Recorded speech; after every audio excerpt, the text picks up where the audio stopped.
So आता पुढे येऊया. ते पुढे आल्यानंतर तुमच्याकडे आहे 2 सॅम्पल. तर आपण 1 सॅम्पल बघितलं तर 2 सॅम्पल. तर 2 सॅम्पल मध्ये काय करताय तुम्ही? त्या फॉर्म्युलाजला मी एक्सप्लेन नाही करत. फॉर्म्युलाजला एक्सप्लेन करत बसलो तुम्हाला खूप किचकट वाटेल ते. तर याला तुम्ही कॉन्सेप्ट सांगतो मी काय करतोय आपण याच्यामध्ये. तर मला 2 सॅम्पल मीन काढायचं आहे.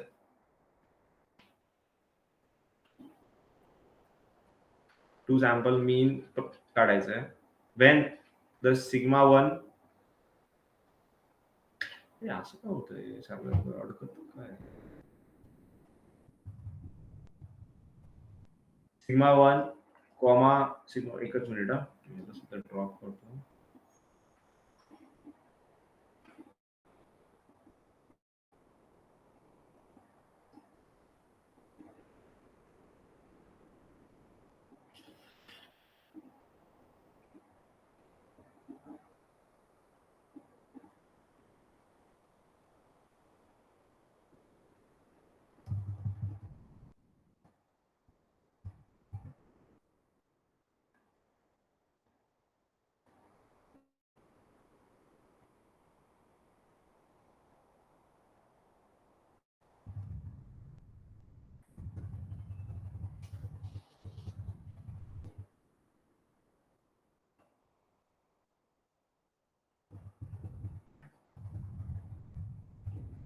ठीक आहे. सो इमॅजिन करा 2 सॅम्पल मीन तुम्हाला काढायचं आहे. 2 सॅम्पल मीन जेव्हा सिग्मा 1 आणि सिग्मा 2 दोन्ही पण काय नोन आहेत. ठीक आहे, नोन आहे, माहिती आहे तुम्हाला. इमॅजिन करा 2 पॉप्युलेशन आहेत. ही पॉप्युलेशन 1 आहे, ही पॉप्युलेशन 2 आहे. ठीक आहे, पॉप्युलेशन 1 आहे, पॉप्युलेशन 2 आहे. यांचे रिस्पेक्टिव्ह सॅम्पल्स असतील सॅम्पल 1, सॅम्पल 2. ठीक आहे. मग मला जर या दोन्ही पॉप्युलेशन मधल्या या दोन्ही पॉप्युलेशनच्या ऍव्हरेजेसच्या डिफरन्सचा कॉन्फिडन्स इंटरव्हल काढायचा आहे. तर या पॉप्युलेशन 1 ची ऍव्हरेज व्हॅल्यू असेल काय ना काहीतरी म्यू 1, या पॉप्युलेशन 2 ची ऍव्हरेज व्हॅल्यू काय ना काहीतरी असेल म्यू 2. तर मला म्यू 1 मायनस म्यू 2 चा कॉन्फिडन्स इंटरव्हल काढायचा आहे. तर त्यावेळेस मी काय यूज करणार? 2 सॅम्पल मीनचे यूज करणार. तर सगळ्यात पहिले काय करणार? बेसिकली याचा फॉर्म्युला काय? तर हा तुमचा S1 सॅम्पल आहे, हा तुमचा S2 सॅम्पल आहे. पहिली पॉप्युलेशनचा सॅम्पल, दुसऱ्या पॉप्युलेशनचा सॅम्पल. याची काही ना काहीतरी ऍव्हरेज व्हॅल्यू असणार x1 बार, याला बोलतो मी x2 बार. As we are talking about mean आपण मीन बद्दल आपण बोलतोय आणि सिग्मा 1 आणि सिग्मा 2 ऑलरेडी माहिती आहेत. म्हणजे काय, या पॉप्युलेशनची स्टँडर्ड डेव्हिएशन व्हॅल्यू माहिती आहे, या पॉप्युलेशनची सुद्धा स्टँडर्ड डेव्हिएशन व्हॅल्यू माहिती आहे. तर या केसमध्ये तुम्ही यूज करसाल झी डिस्ट्रीब्युशनला. झी डिस्ट्रीब्युशनला. ठीक आहे.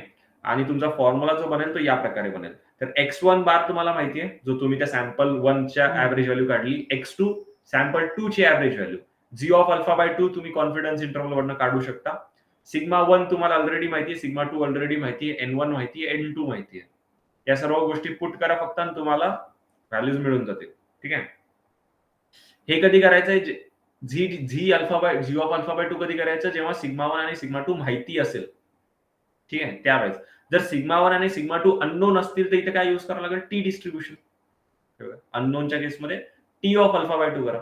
फक्त इथे काय की तुमच्याकडे 2 पॉप्युलेशन होत्या, त्यांची रिस्पेक्टिव्ह एक सॅम्पल होते, तर 2 सॅम्पल्स होते बेसिकली. तर प्रत्येक सॅम्पलमुळे काही ना काहीतरी डिग्री ऑफ फ्रीडम येणार. ठीक आहे. प्रत्येक सॅम्पलची, पहिल्या सॅम्पलची साईज n1, दुसऱ्या सॅम्पलची साईज n2. तर तुम्हाला काय करावं लागेल? इथे डिग्री ऑफ फ्रीडम व्यवस्थित फाइंड आउट करावं लागेल. आणि एसपी स्क्वेअर काय? तर बेसिकली याला तुम्ही एसपी स्क्वेअर काय? हा कम्युलेटिव्ह स्टँडर्ड डेव्हिएशन आहे. कारण की हे बघा, तुम्हाला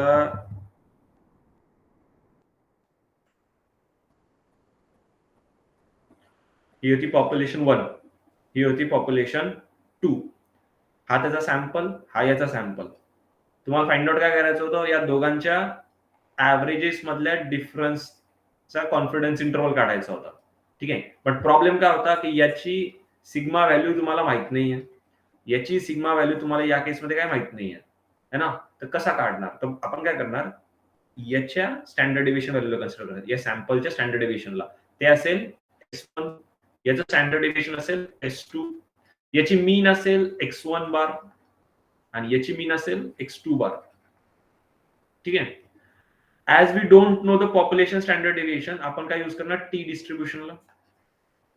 आणि आपल्याला माहिती आहे टी डिस्ट्रीब्युशन मध्ये एक फॅक्टर असतो that is degree of freedom, तर तो n-1 असतो है ना. याचा डिग्री ऑफ फ्रीडम n-1 येईल, याचा डिग्री ऑफ फ्रीडम n-1 येईल. तर कम्युलेटिव्ह डिग्री ऑफ फ्रीडम काढायचं असेल त्याचा फॉर्म्युला बनतो हा वाला, n1 + n2 - 2. आणि एसपी काय, एसपी म्हणजे दोन्ही पॉप्युलेशनची, याची स्वतःची स्टँडर्ड डेव्हिएशन होती, याची स्टँडर्ड डेव्हिएशन होती, तर दोघांच्या स्टँडर्ड डेव्हिएशनला तुम्ही कम्युलेटिव्ह करताय n1 - 1 s1² + n2 - 1 s2² / n1 + n2 - 2. ठीक आहे. n1 तुम्हाला माहिती आहे, n2 माहिती आहे, x1 माहिती आहे, x2 माहिती आहे, व्हॅल्यू पुट करा, येऊन जाईल. ठीक आहे. हे फक्त समजण्यासाठी बघा, एवढं फॉर्म्युलेज लक्षात ठेवायची गरज नाहीये काही. ठीक आहे. वेळेवर आपण एन काय, x1 काय, सिग्मा काय, ते कुठनं काढायचं हे लक्षात हा ठेवायचं. बस, फक्त एवढं जरी कळालं ना बस झालं, की नेमकं x1 काय असतं, x1 बार काय, x2 बार काय. x1 बार काय, सॅम्पलचा मीन आहे, x1 पहिल्या सॅम्पलचा मीन, x2 बार काय, दुसऱ्या सॅम्पलचा मीन. म्हणजे x1 येतो तेव्हा तो मीन असतो, नुसता x बार असतो तो सॅम्पल असतो. नाही नाही नाही, आपण जनरली ना, नाही का, आता आपण x बार नुसता काढतो समजा, हा हा, तर तो सॅम्पलचा आहे का? नाही नाही, तुम्हाला टर्म्स एक दाखवून देतो कोणत्या कशाला टर्म आहेत त्या. ठीक आहे. सो पॉप्युलेशन मीनला जनरली म्यूनी डिनोट करतात. ठीक आहे. सॅम्पल मीनला, हे लिहून घ्या एकदा, कन्फ्युज होऊ शकते. सॅम्पल मीनला जनरली एक्स बारने डिनोट करतात. ठीक आहे, एक्स बारने. तर तिथे x1 बार म्हणजे काय होतं, पहिल्या सॅम्पलची मीन. ओके, समजलं. x2 बार म्हणजे काय, दुसऱ्या सॅम्पलची मीन होतं असं. देन पॉप्युलेशन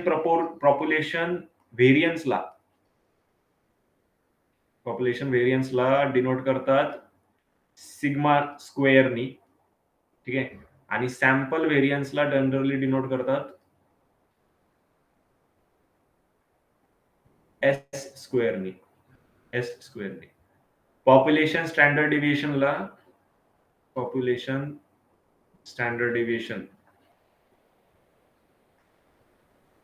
ला सिग्माने डिनोट करतात, आणि सॅम्पल स्टँडर्ड डेव्हिएशनला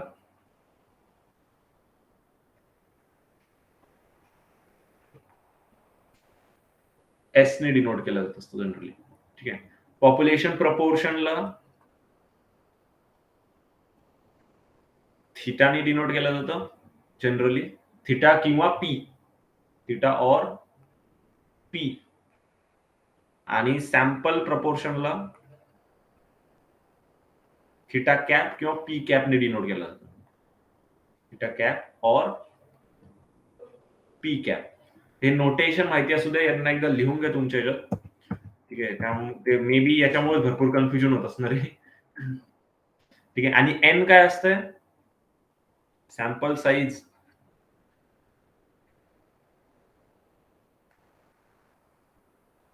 त्याला एन ने डिनोट केला जात असतो. ठीक आहे. हे एकदा नोटेशन लिहून घ्या सगळ्यांनी, जरा कन्फ्युजन कमी होईल.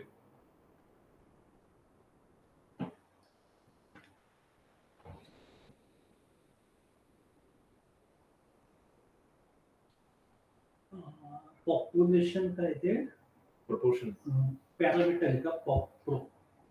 प्रोप का, पॉप्युलेशन प्रपोर्शन आहे ते. प्रोपोर्शन. हा, आणि त्याच्या खाली सॅम्पल प्रपोर्शन, PROP लिहिलेलं शॉर्ट मध्ये.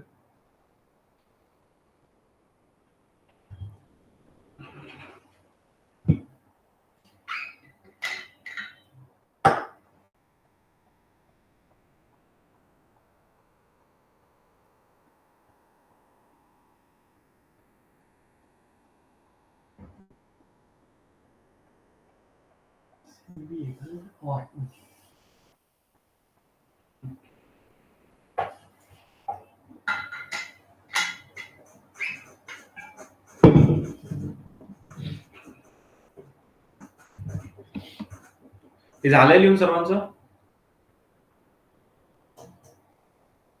हो, झालं सर. ओके. यांनाच एकदा लक्षात ठेवा व्यवस्थित, आणि जेव्हा आपण नोट्स बघसाल ना तेव्हा कळून जाईल, जास्त अवघड नाही. इथे एक एक्झाम्पल घेतलेलं आहे. एक्झाम्पल काय इथे, की a motor company runs test to investigate the fuel consumption of cars. ठीक आहे, using a newly develop fuel additive. तर 16 कार्स त्यांनी पिक केलेल्या आहेत, ज्या सेम एजच्या आहेत आणि सिमिलर मॉडेल आहेत त्यांचे आणि सिमिलर एज आहे. त्यातल्या 8 कारमध्ये बेसिकली ते सिच्युएशन काय आहे ना, एक कंपनी आहे, त्यांनी एक नवीन काय म्हणतात त्यांना, एक नवीन ऍडिटिव्ह तयार केलेलं आहे जे ते फ्युएलमध्ये टाकतात.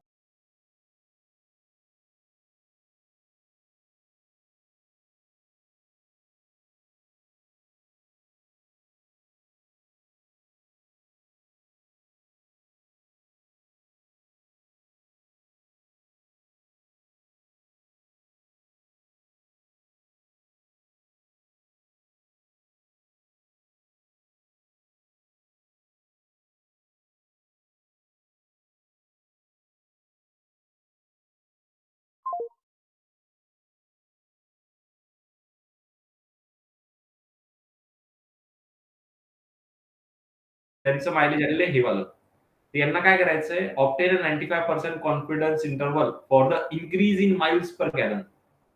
ठीक आहे. बेसिकली ज्या कार्समध्ये ऍडिटिव्ह टाकलं होतं त्यांच्या एंटायर पॉप्युलेशनसाठी किती इन्क्रीज होतंय, ठीक आहे, मायलेज किती इन्क्रीज होतंय त्याचा कॉन्फिडन्स इंटरव्हल काढायचा आहे. ठीक आहे. सो हे कसं फाइंड आउट करणार? आता इथे तुमच्याकडे कुठेच पॉप्युलेशन स्टँडर्ड डेव्हिएशन बद्दल बोललेलं नाहीये. याचा अर्थ काय की तुमच्याकडे तुमचा जो सिग्मा आहे तो अननोन आहे. ठीक आहे.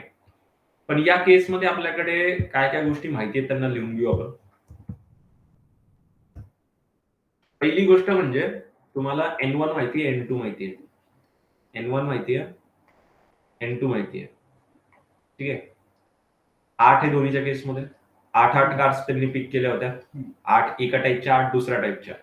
सेकंड थिंग तुम्हाला काय काय माहिती आहे याच्यामध्ये? कॉन्फिडन्स इंटरव्हल माहिती आहे, CI तो 95 आहे. आणि अल्फा काय असेल? अल्फा येईल तुमचा 5% म्हणजे 0.05. आणि अल्फाला काय बोलतात? जर इथं तुम्ही लिहिलं नसेल त्याला लिहून घ्या. अल्फाला बोलतात सिग्निफिकन्स लेवल.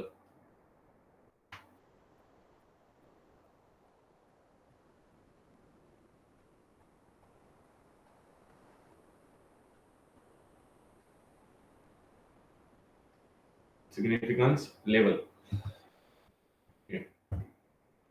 ते आहे 0.05. हे आपल्याला माहिती आहे. 4 गोष्टी माहिती आहेत. अजून काय काय माहिती आहे याच्यावरनं?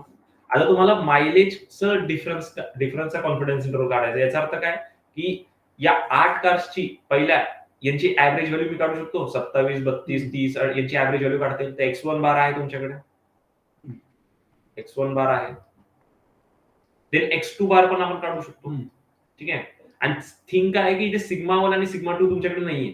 दोन्ही पॉप्युलेशन नॉर्मल कारच्या पॉप्युलेशनचा स्टँडर्ड डिव्हिएशन नाहीये, ऍडिटिव्ह वाल्या कारचा पण स्टँडर्ड डिव्हिएशन नाहीये. तर इथे मला S1 काढावं लागेल आणि S2 काढावं लागेल. S1 S2 काय आहेत आपले?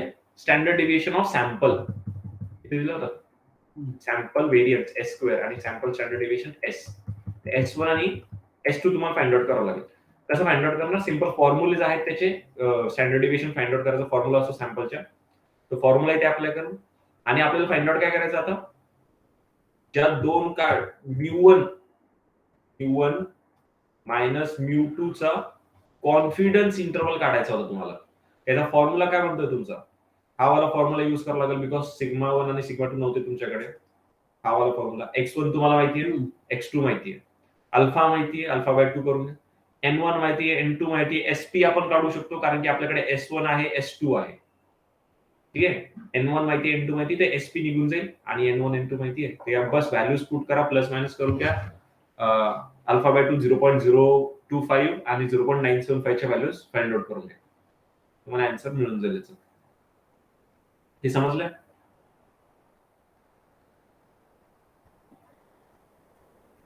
ठीक आहे. देन येत आहे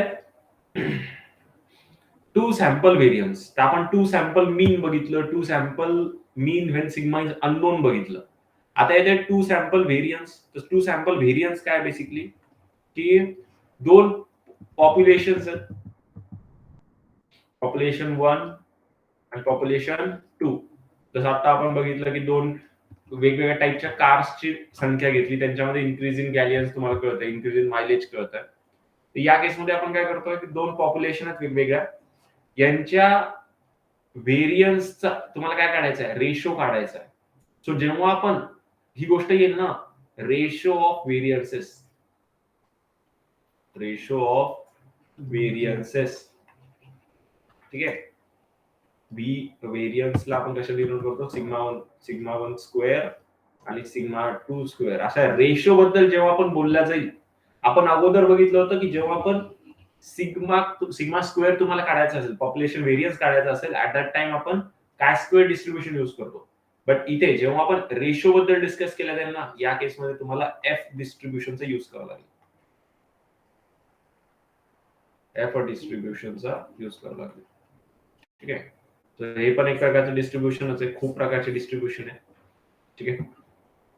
सो तुमचा फॉर्म्युला बनून जाईल या प्रकारे, टू सॅम्पल व्हेरियन्स, तर पॉप्युलेशनच्या व्हेरियन्सेसचा रेशो मला काढायचा आहे.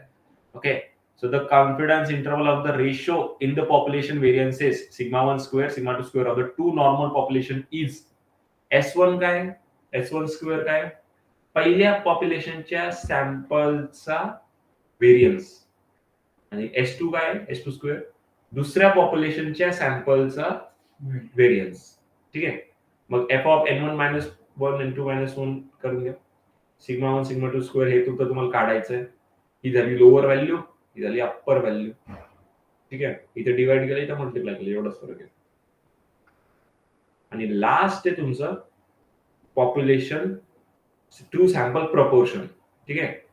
दोन पॉप्युलेशन आहेत, त्यांच्या सॅम्पल मधला, त्यांच्या प्रपोर्शन मधला डिफरन्सचा कॉन्फिडन्स इंटरवल काढायचा. Confidence interval of the difference in the population proportion θ1 minus θ2 of two binomial population is पहिली पॉप्युलेशन, त्याची सॅम्पल, त्याचं सॅम्पल प्रपोर्शन, ते झालं θ1 कॅप. θ2 कॅप काय झालं, दुसऱ्या पॉप्युलेशन मधल्या सॅम्पलचं proportion, Z of alpha by 2, because proportion बद्दल डिस्कस करतोय, आणि व्हॅल्यूज पुट करत जर तुम्हाला आन्सर मिळून जाईल. थोडं किचकट आहे, बट गोष्टी जास्त आहेत. पण हा वाला जो चार्ट आहे, जो आता तुम्ही थोड्या वेळापूर्वी लिहिला, तेवढाच जरी सध्या पुरता तुम्ही लक्षात ठेवला तरी चालेल बघा.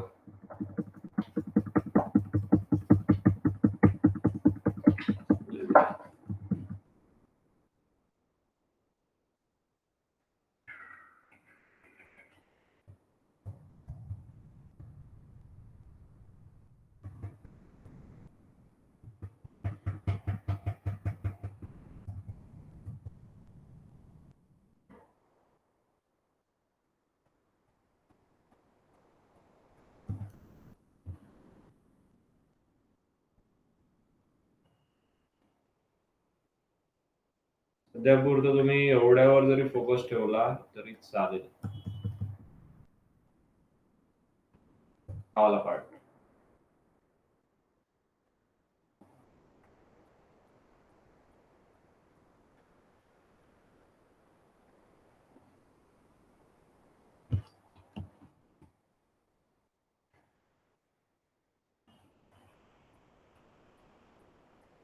एवढ्यावर जरी फोकस ठेवला सध्या तरी चालतंय, काही प्रॉब्लेम नाही आहे. हे पण आहे त्याच्यामध्ये पॉप्युलेशन, हे पण आहे, ठीक आहे. सो याच्यामध्ये काही क्वेश्चन असेल तर विचारू शकता बघा. समजलंय, हे अंदाज लागलाय नेमकं, गेम समजण्याबद्दल झाला, ठीक आहे. फॉर्म्युलेस तर लक्षात राहणार नाही एवढं लवकर.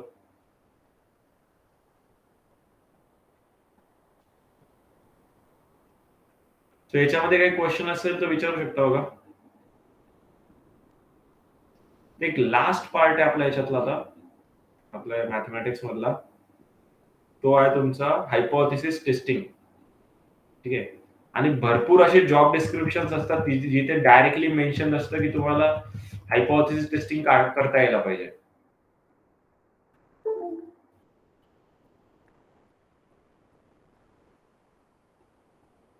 ठीक आहे.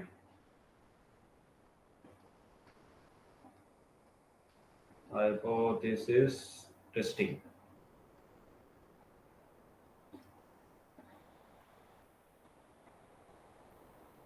ठीक आहे. सो हायपोथेसिस टेस्टिंग काय, हे एक स्टॅटिस्टिकल टेक्निक आहे ज्याच्या मदतीने तुम्ही जे पण क्लेम केलं गेलेलं आहे का, ठीक आहे, जे पण क्लेम केलं गेलेलं आहे ते क्लेम ट्रू आहे का फॉल्स आहे ते तुम्ही फाइंड आउट करू शकता. ठीक आहे. समजा एखादी कंपनी आहे जी क्लेम करतीये, समजा एक बल्ब मॅन्युफॅक्चर करणारी कंपनी आहे, ती क्लेम करतीये की त्यांचे फक्त 10% प्रॉडक्टच डिफेक्टिव्ह निघतील. ठीक आहे. जेवढे पण प्रॉडक्ट तुम्ही परचेस करसाल त्यातले फक्त 10% प्रॉडक्टच डिफेक्टिव्ह निघतील. हे कंपनीचं काय झालं, क्लेम झालं. तर तुम्ही एक स्टॅटिस्टिकल टेस्ट करसाल आणि त्याच्या बेसिसवर डिसाईड करसाल की हे कंपनीचा क्लेम आपण ऍक्सेप्ट करायला पाहिजे का रिजेक्ट करायला पाहिजे. ठीक आहे. So this is your hypothesis testing is. ठीक आहे. किंवा भरपूर वेळेस आधी कसं व्हायचं की कंपनी जास्त डेटा ड्रिव्हन नसायच्या है ना, पण आता कसं झालेलं आहे, डेटा खूप जास्त जनरेट व्हायला लागल्या, त्यामुळे कंपनी सुद्धा काय डेटा ड्रिव्हन व्हायला लागलेल्या आहे. Okay, so data driven basically आधी जेव्हा डेटा ड्रिव्हन नव्हत्या तर कंपनीज काय ना हायपोथेसिस घेऊन चालत होते काही ना काही डिसिजन घेत असताना की हे असं होत असेल है ना, की हे प्रॉडक्ट जर आपण असं असं लॉन्च केलं तर असं असं होईल. ठीक आहे, हायपोथेसिसच्या बेसिसवर जात होतो. पण आता काय होतं ना की डेटा कंपनीकडे कलेक्ट झालेला आहे खूप जास्त. तर जेव्हा पण ते कोणता हायपोथेसिस म्हणजे त्यांना एखादा प्रॉडक्ट वगैरे लॉन्च करायचा आहे तर त्यावेळेस ते हायपोथेसिस टेस्ट करत असतात की जी गोष्ट आपण अजून करून चालतोय ती स्टॅटिस्टिकली करेक्ट आहे की नाहीये. जर ती करेक्ट आहे तर किती कुठपर्यंत करेक्ट आहे आणि आपण त्याला किती लेवल पर्यंत ऍक्सेप्ट करू शकतो. ठीक आहे. सो त्याच्यासाठी हायपोथेसिस टेस्टिंग केली जात असते. तर या हायपोथेसिस टेस्टिंगचे आपण काही इम्पॉर्टंट टर्म्स आहेत त्यांना पहिले समजून घेऊया. हायपोथेसिस टेस्ट केली कशी जाते, काढल्या कशी जाते त्याला आपण समजून घेऊ पहिले. ठीक आहे. So what is hypothesis? So hypothesis can be defined as a proposed explanation for a phenomena. ठीक है. It is not the absolute truth but the provisional working assumption. Hypothesis चा मिनिंग काय होतो, बेसिकली अशी गोष्ट जी आपल्याला माहिती नाहीये की ती ट्रू आहे का फॉल्स आहे, but for a working condition आपण त्याला ट्रू म्हणून कन्सिडर करतो. ठीक आहे. म्हणजे हायपोथेसिस काय काय असू शकतं, तर तुम्ही हायपोथेसिस एक्झाम्पल घेऊ शकता की चंद्रावर पाणी आहे. ठीक आहे.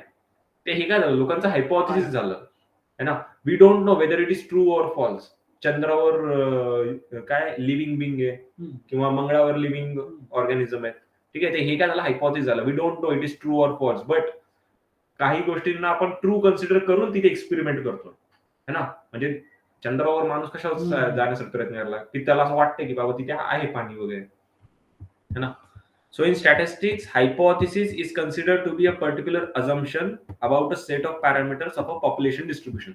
तर स्टॅटिस्टिक्स मध्ये आपण काय करतोय बेसिकली, हायपोथेसिस जे कन्सिडर करतो ते एका पॉप्युलेशन पॅरामीटर साठी कन्सिडर करतो. ठीक आहे.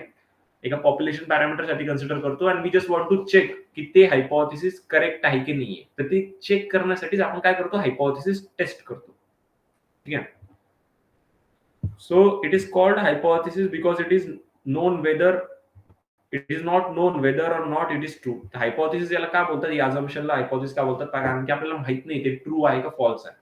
ठीक आहे. आणि हायपोथेसिस टेस्ट काय बेसिकली एक स्टँडर्ड प्रोसिजर आहे for testing a claim about a property of a population. So जे पण पॉप्युलेशन पॅरामीटर बद्दल तुम्ही जे अझम्पशन घेऊन चालत आहात ते अझम्पशन ट्रू आहे की नाहीये का फॉल्स आहे ते टेस्ट करण्याच्या पद्धतीला आपण काय बोलतो, हायपोथेसिस टेस्टिंग. एकदा टायटल या तुमच्या ह्याच्यात, हायपोथेसिस टेस्टिंग, आणि ही डेफिनेशन लिहून घ्या एकदा.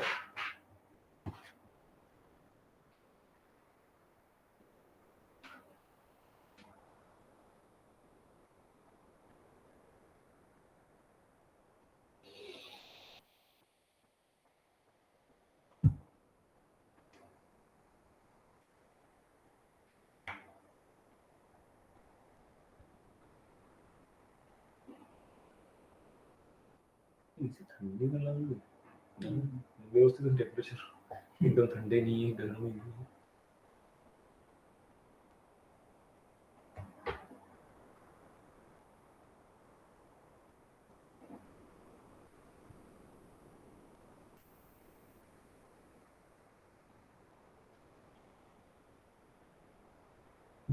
दुबईला ना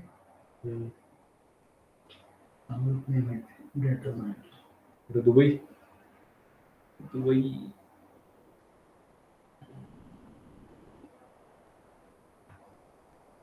नऊला प्रभुत्पादन नाही. असं ओळखीचं होते, अच्छा. त्यांनी केलं. हम्म. तो सांगत नाही म्हणून. नाही हम्म. का? ते बुर्ज खलिफाच्या खाली हॉटेल्स आहेत. खूप भारी.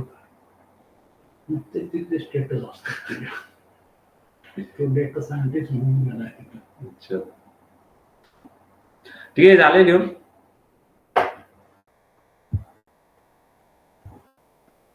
ओके. सो हे रिअर इव्हेंट रूल एकदा राहू द्या, हे कन्फ्युजिंग होऊन जाईल हे. त्यामुळे मी यांना डिलीट नाही करत सध्यासाठी. राहू द्या ना, तुम्ही नंतर याला रीड करून घेसाल, पण ते कन्फ्युज जास्त होतं, त्यामुळे मी त्याला घेत नाही आता. ठीक आहे. So components of formal hypothesis test. आता इमॅजिन करा की एक सिच्युएशन झालेली आहे कंपनीमध्ये की त्यांना डिसिजन घ्यायचे. तर डिसिजन घेण्या अगोदर, डेटा अनालिसिस करण्याच्या अगोदर ऑब्व्हियसली ते काही ना काहीतरी हायपोथेसिस घेऊन चालतील की बाबा या डेटामधनं आपल्याला असं असं मिळू शकतं, है ना. आणि त्याच्या बेसिसवर त्यांना चेक करायचं की बाबा या गोष्टी खऱ्या आहेत की नाही, जे आपण अझम्पशन घेऊन चालत होतो इतके दिवस, त्या गोष्टी खऱ्या आहेत की नाही. ठीक आहे. सो ते चेक कसं करतात बेसिकली, हायपोथेसिस टेस्टिंग कशी केली जाते, त्याची काही स्टँडर्ड प्रोसिजर आहे. ठीक आहे. तर ती स्टँडर्ड प्रोसिजर काय आहे त्यालाच समजून घेऊ आपण. फर्स्ट, आयडेंटिफाय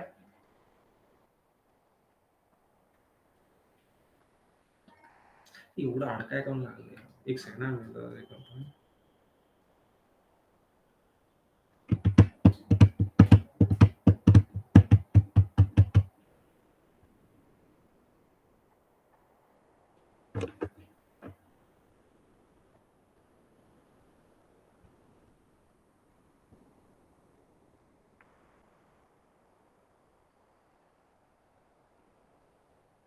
ठीक आहे.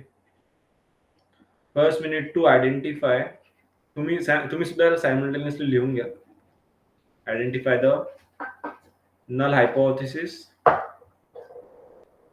जे पण क्लेम केलं जात आहे, कंपनी जे पण अज्युम करून चालतीये, त्या अजम्पशन मधनं तुम्हाला सगळ्यात पहिले काम काय, आयडेंटिफाय करणं नल हायपोथेसिस काय आहे अँड अल्टरनेट हायपोथेसिस काय आहे. अल्टरनेट हायपोथेसिस काय आहे. ठीक आहे. देन सेकंड काम काय, एकदा नल हायपोथेसिस आणि अल्टरनेट हायपोथेसिस माहिती पडलं की त्यांना राईट डाऊन द डाऊन आहे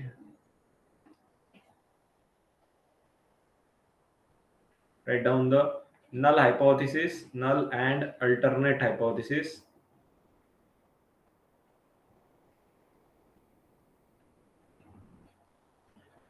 In symbolical form. ठीक आहे. सिम्बॉलिक फॉर्म मध्ये लिहून घ्या.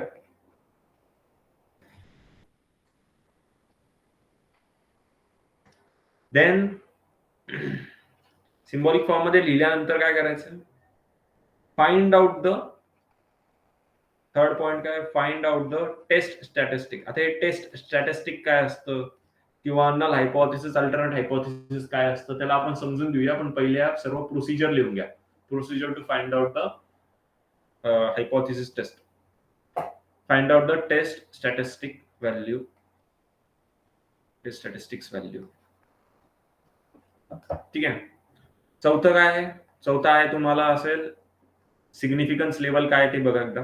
ठीक आहे. Given a significance level, identified the critical value. ठीक आहे. Find the significance level.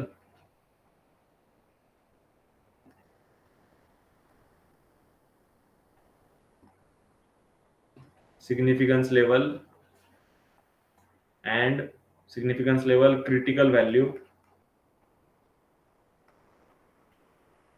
and critical region.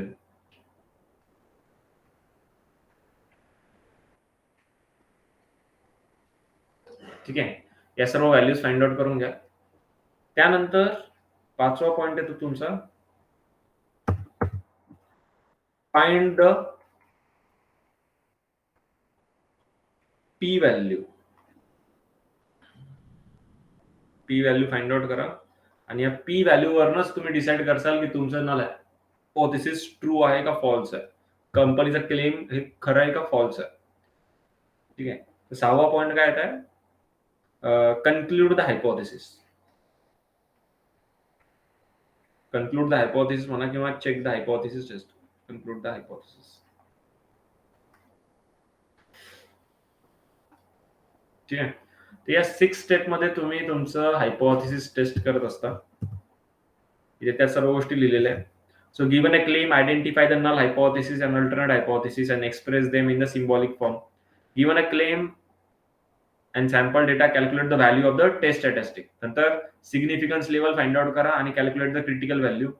Then given a value of test statistic, identify the p value and state the conclusion of hypothesis test in simple non-technical terms. ठीक आहे. So this is the procedure of finding the hypothesis test. आता सगळ्यात पहिले आपण समजून घेऊ नेमकं null hypothesis काय असते, अल्टरनेट हायपोथेसिस काय असते. याच्यावर दोन गोष्टी आहेत, कारण की यात जर तुम्हाला कळाल्या तर याच्यावरूनच आपण नेमकं कशाला ट्रू ठरवायचंय कशाला फॉल्स ठरवायचंय ते डिसाईड करता येतं आपल्याला. ठीक आहे. तर नल हायपोथेसिस काय असतं आणि अल्टरनेट हायपोथेसिस काय असतं याला समजून घेऊ जरा. नल हायपोथेसिस काय, पहिली गोष्ट.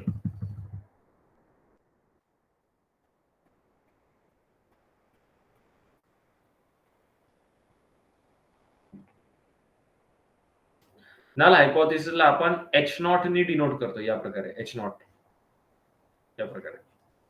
ठीक आहे, असं H0 ने. आणि हे काय असतं, हे असतं तुमचं जे पण क्लेम केलं गेलेलं आहे.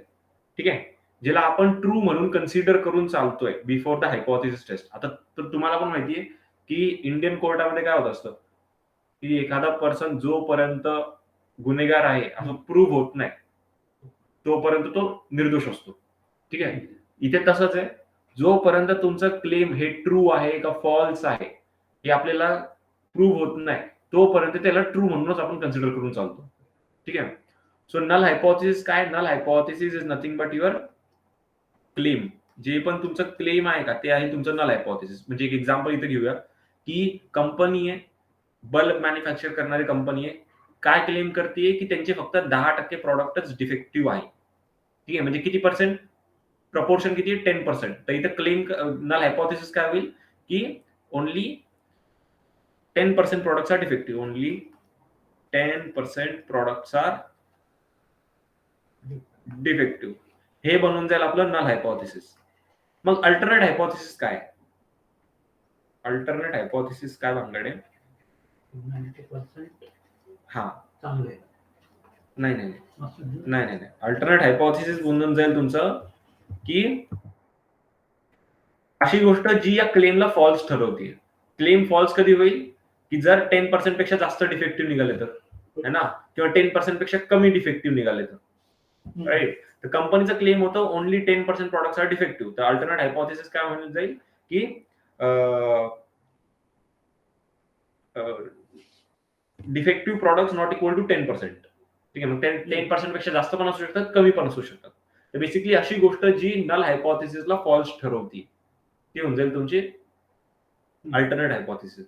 अजून एक एक्झाम्पल तुम्ही घेऊ शकता की ॲव्हरेज असं पण होईल, ते म्हणतात 10% येतं, 90% प्रोडक्ट मधले सेमच मिनिंग आहे ना. जर 10% कंपनी क्लेम करते डिफेक्टिव्ह आहे तर 90% नॉन डिफेक्टिव्ह बोलते ना कंपनी, है ना. अल्टरनेट हायपोथेसिस हे नाही झालं की 90% पण प्रोडक्ट चांगले नाहीयेत असं पण नाही. नल हायपोथेसिस हे झालं 10% डिफेक्टिव्ह आहे. अल्टरनेट काय म्हणजे की 10% डिफेक्टिव्ह नाहीये, ते त्यापेक्षा जास्त पण असू शकतात, कमी पण असू शकतात. तर मी जर प्रपोर्शनला पी ने डिनोट करतोय तर पी क्लेम काय करते company, P is equal to काय 10% आहे. ठीक आहे, हे क्लेम करते proportion is equal to 10%, defective product is equal to 10% आहे, हे कंपनीचं क्लेम आहे. अल्टरनेट हायपोथेसिस काय राहील की P is not equal to 10%. समजला का. ही P defect number of defective product हे 10% पेक्षा कमी पण आहेत किंवा जास्त असू शकतात.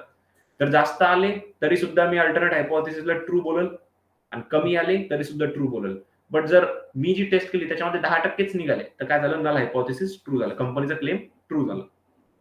ठीक आहे. अजून एक एक्झाम्पल तुम्ही काय घेऊ शकता याच्यामध्ये की एखादं कंपनी आहे, त्यांचं ऍप्लिकेशन आहे.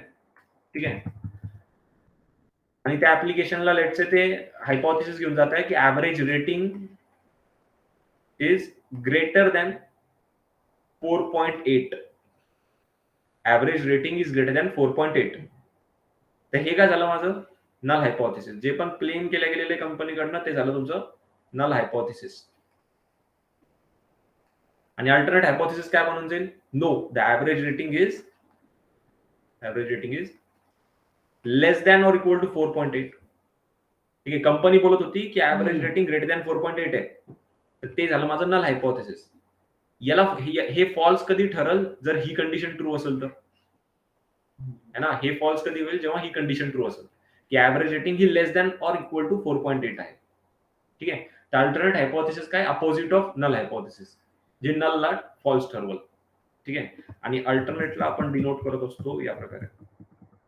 जसं नलला H0 ने डिनोट करतो, अल्टरनेटला आपण HA ने डिनोट करतो. HA किंवा H1 असं डिनोट करत असतो. ठीक आहे, ते सर्व गोष्टी मेन्शन्ड आहेत.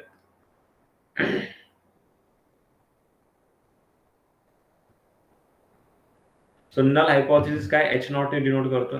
The null hypothesis is a statement that the value of a population parameter is equal to some claimed value. ठीक है, we test the null hypothesis directly. Either we reject the null hypothesis or fail to reject the null hypothesis.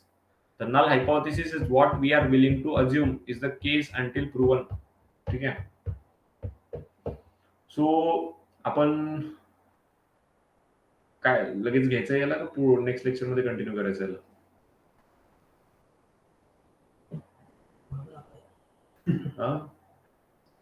उद्या theory part सगळं संपल.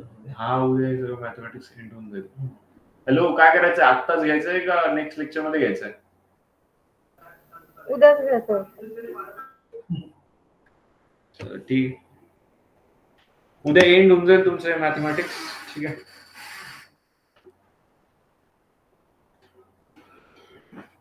ठीक आहे. काही question असेल तर विचारू शकता, नाही तर मग तुम्ही मीटिंग लिहू केली चालेल. आणि नेक्स्ट वीक मध्ये आपण प्रोजेक्ट घेऊ, तुम्ही इकडे या.